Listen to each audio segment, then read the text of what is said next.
Les vraies voix Sud Radio, 17h-20h, Philippe David, Cécile de Ménibus.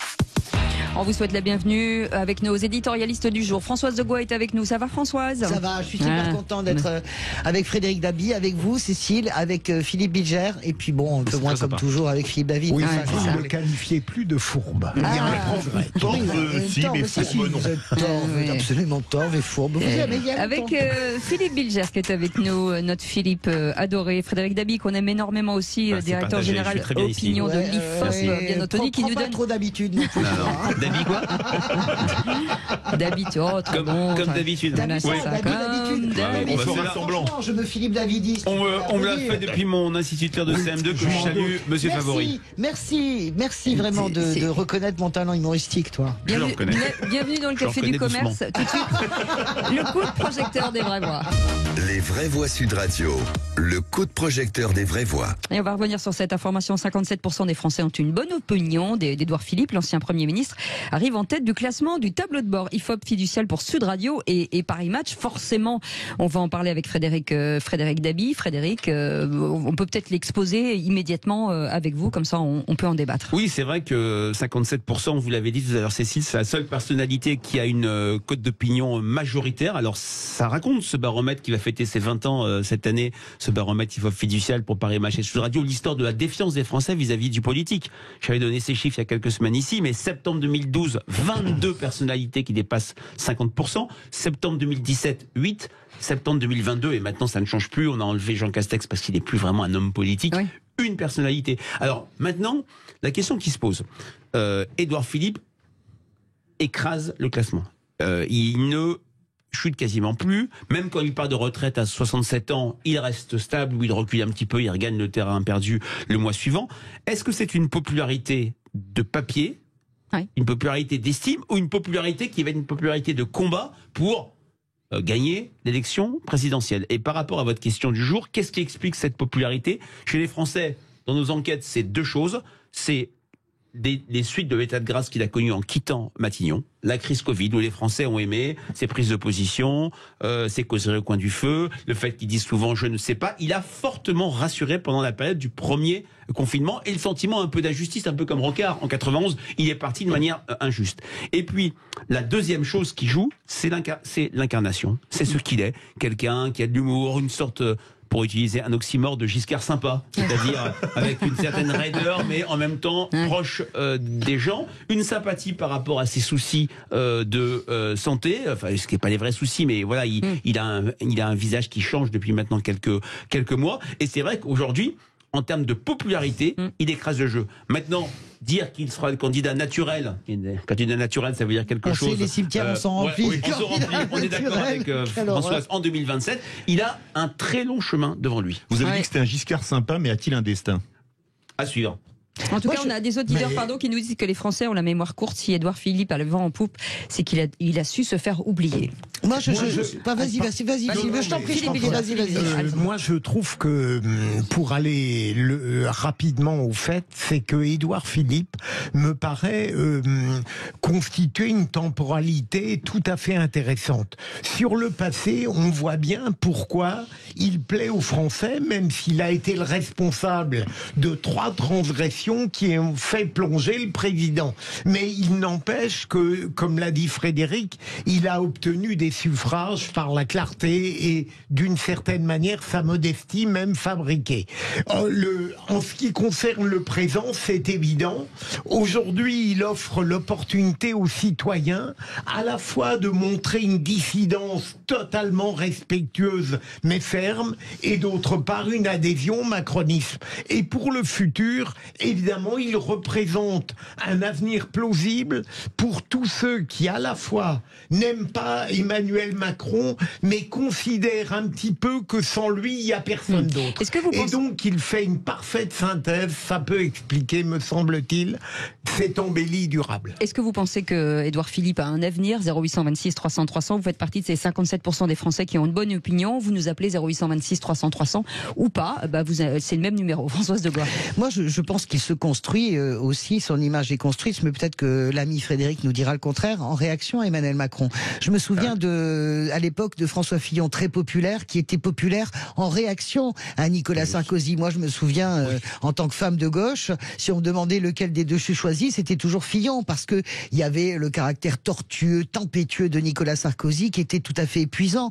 Et je pense qu'Édouard Philippe, assez dégingandé, so british, avec très rassurant par rapport au trublion un peu incandescent et totalement autoritaire qu'est Emmanuel Macron à l'Élysée, je pense que ça, il est construit en miroir, en contre-miroir d'Emmanuel Macron. Je pense que ça, c'est vraiment... Et les Français se disent, après tout, s'il y a une succession qui doit se faire, autant que faire se peut, et bien que ce soit avec cet homme dont on... tu dirais, Giscard sympa, il y a un côté très Chirac quand même, hein, très grand, très drôle, très déconneur. Oui. Voilà. Et puis je trouve qu'il gère plutôt bien. Et qui prend son temps avec les gens. On l'a vu par exemple au Salon des maires où il restait 5 heures. Il gère plutôt bien son alopécie, donc la porte de ses cheveux. D'ailleurs, toute l'interview dans le Point était uniquement faite pour ça, pour expliquer sa maladie. Après, moi, je suis comme Frédéric, je me méfie des candidats naturels. Je pense que tout ce qui a l'air d'être clair sur le papier, à 1 an de la présidentielle, ne l'est absolument plus. Édouard Philippe est un bon candidat pour le moment, jusqu'à ce qu'il ne le soit plus. Surtout qu'il y a un précédent qu'il faut avoir en tête, c'est le père politique d'Édouard Philippe, Alain Juppé, qui dans toutes nos enquêtes jusqu'à la primaire de droite, alors c'était un très bon candidat à la présidentielle, un candidat moins bon pour la primaire de droite, on ne refait pas l'histoire. C'était un Giscard pas sympa. Je ne suis absolument pas d'accord, Philippe. Alain Juppé est quelqu'un d'extrêmement sympathique pour le connaître et avoir travaillé avec lui. Ah oui, moi j'ai fait un déplacement avec lui, j'ai halluciné, c'est la seule fois avec un Premier ministre où on a fait des batailles de polochon dans l'avion. Voilà.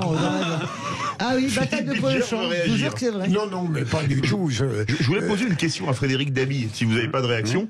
Vous avez dit que Jean Castex n'était plus dans le tableau de bord parce qu'il avait arrêté la politique, mais il y a toujours Nicolas Sarkozy. Ah oui, c'est ça qui est dingue. Alors, est-ce que Nicolas Sarkozy n'a pas aussi arrêté la politique quelque part? Quand j'ai vu son interview dans le JDD du mois de novembre, c'était une interview très politique. Mais c'est vrai que c'est une règle quand Alain Genestar de Paris Match, Jean-Luc Parodi et Laurence Parisot ont créé ce baromètre il y a maintenant 20 ans, c'était que c'est un baromètre de l'ambition politique. On ne teste plus, par exemple, Jean-Louis Borloo et Jack Lang qui auraient une popularité, à mon avis, étincelante. On est seulement sur des gens qui ont un mandat. C'est pour ça que, par exemple, Ségolène Royal a été sortie il y a quelques mois parce qu'elle a pris le mandat. Je ferai par rapport à ce qu'a dit Françoise, il me semble tout de même que le rapport d'Édouard Philippe avec Emmanuel Macron est moins dans l'antagonisme que celui de François Fillon avec Nicolas Sarkozy. D'autant plus que Emmanuel Macron a une tête de Turc qui est de plus en plus évidente, c'est Bruno Le Maire. Et c'est Édouard Philippe, sa tête de Turc à Emmanuel Macron. Oui, vraiment. On peut en avoir deux. Il en a plusieurs. Mais je crois qu'il y en a un qui l'insupporte encore plus. Ah non, je crois que c'est vraiment Édouard Philippe. Je pense qu'Emmanuel Macron ne veut absolument pas. Il a un obstacle sur. Et puis, pardon François, juste, et d'autre part, Édouard Philippe fait en sorte que son opposition avec Emmanuel Macron soit plus subtile que celle de Fillon avec Nicolas Sarkozy. Vous restez avec nous. 0826 300 300 et c'est Fontainebleau avec Philippe qui nous appelle. Bonsoir Philippe. Bonsoir Philippe. Bonsoir les vrais voix. Comment vous avez ça un va? beau prénom. Ne vous laissez pas amadouer Philippe, on vous écoute, vous voulez réagir. Bon, déjà pour commencer, puisqu'on a encore un peu le temps et que ça fait un moment que je suis pas intervenu, je vous présente tous mes meilleurs vœux. Vous aussi, Philippe. Merci voilà, beaucoup. pour commencer. Et puis ça m'a fait sourire quand vous avez parlé d'Édouard Philippe. Et moi, ces sondages, j'en peux plus parce que nous, les Français, on est quand même assez paradoxaux parce que on adore les gens qui n'y sont pas encore arrivés au mandat suprême. Ouais. On les déteste quand ils y sont. Et on les aime de nouveau quand ils ont quitté le siège. C'est sûr que Macron en 2028 va être adoré des Français, ça j'en suis sûr. Même moi je dirais du bien. Il y a l'action qui divise. Vous allez voir, on va rigoler. Vous verrez les sondages, vous verrez. Oui, je suis d'accord, vous avez raison. Philippe, en ce qui vous concerne, vous. Alors moi, en ce qui me concerne, moi, Édouard Philippe, voilà, c'est pas ma tasse de thé. Oui. Il fait partie de toute cette classe qui arrive au pouvoir depuis ces 40 années, qui pour moi aujourd'hui, je veux pas que ce soit trop tiré ou trop caricatural, mais pour moi voilà, c'est trop européiste pour moi. Je suis pas sûr qu'aujourd'hui ces gens-là aient le courage de prendre les bonnes décisions pour défendre la France et son peuple et tout ce qui va avec. Voilà, pour faire synthétique, mais c'est pas ma tasse de thé. Voilà. Et vous verriez qui, Philippe? Vous verriez qui aujourd'hui? Bah, vous savez quoi? Je commence à me poser beaucoup de questions parce que depuis que je suis en âge de voter, j'ai commencé à gauche. J'ai pas encore flirté vers l'extrême droite, mais au bout d'un moment, ça commence tellement à me fatiguer que de l'extrême gauche à l'extrême droite, je ne vois pas qui c'est qui peut sortir notre pays du marasme où on est, où on va. Alors, je sais ce qu'on va me dire. On est quand même dans un chouette pays. Il y a des choses qui se font bien. Oui, tout n'est pas négatif. Mais moi, il y a des choses aujourd'hui qui me rendent dingue. Philippe, je laisse réagir aussi Frédéric Dabi, puisque Jean-Luc Mélenchon baisse de -3 et François Ruffin +5. Oui, François Ruffin, il se passe un petit phénomène. En fait, depuis ces derniers mois, il y a deux phénomènes d'opinion. Rachida Dati à droite, qui, alors là, elle recule de 3 points, mais elle a pris tellement de points ces derniers temps, qui devient quelqu'un d'incontournable à droite, et pour la bataille de Paris, il peut se passer quelque chose. Et deuxièmement, à gauche, Fabien Roussel, mais est-ce une popularité de crédibilité, mais en tout cas, il a une popularité de sympathie. Et François Ruffin comme un anti-Mélenchon, c'est-à-dire plus sur le terrain, plus sur les sujets qui préoccupent les Français. Quand Jean-Luc Mélenchon a parlé, de manière très intéressante d'ailleurs, mais de choses qui n'intéressaient moins, comme les fonds marins et l'espace lors de l'intervention sur France 2. Philippe, si vous êtes toujours avec nous, François Ruffin, vous en pensez quoi? Attendez. François Ruffin, oui. Même si aujourd'hui il est dans le camp que je ne peux pas voir en peinture, c'est peut-être le seul qui a une parole qui est juste. À chaque fois qu'il a pris des sujets, il en parle très bien. Je me reconnais dans ce côté où là on parle des problèmes des gens. Ça me rappelle moi quand j'étais gamin que je voyais ma mère trimer. Voilà, là il y a quelqu'un qui me parle et qui me parle au plus profond de moi. C'est-à-dire, il a quelque chose. Maintenant, c'est vrai. Quid de demain? Mais c'est vrai qu'il y a quelque chose chez lui où quand il parle des difficultés des gens, le travail, il a des bonnes positions. Voilà. Ça serait extraordinaire. En fait, je retrouve cette gauche que j'aime. Je retrouve cette gauche que je devrais aimer et que j'aurais jamais dû quitter. Voilà. C'est marrant de voir deux anciens élèves du lycée de la Providence, Emmanuel Macron et François Ruffin. Mais je suis d'accord, il y a un effet Ruffin, il y a quelque chose de très...